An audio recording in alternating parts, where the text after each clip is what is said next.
মা তোমার কি হয়েছে? তুমি কাঁদছো কেন? বাবা আমার শীতের কাপড় নেই বলে মালিক কাছ থেকে তাড়িয়ে দিছে। মা আমি তোমার জন্য শীতের কাপড় আনবো। আমার মায়ের জন্য সুন্দর একটা শীতের পোশাক দেখান তো। তোমাকে দেখে তো মনে হয় 3 বেলা ভালো করে ভাত মুখে জোটে না আর আইছে পোশাক নিতে। দেখিস একদিন তোর এই দোকান কিনে নিয়ে যাবো। যা যা কিনিস। সিকিউরিটি গার্ড কঙ্কালকে বের করে দাও। আমি এখন শীতের পোশাক কেনার টাকা কই পাবো? আমি এই পালোয়ানকে হারাবো আর 1 লক্ষ টাকা নিয়ে আসবো। আসো আসো আসো। আমার চান্দু পালোয়ানকে হারাও, এর 1 লক্ষ টাকা নিয়ে যাও। কে হারাবে এই চান্দু পালোয়ানকে? কে আছে এত বড় সাহসী যোদ্ধা? আমি হারাবো এই চান্দু পালোয়ানকে। তুলে নিল কি দারুণ শক্তি এবং আছাড়।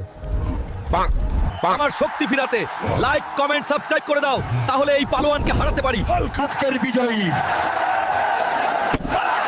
হালকা।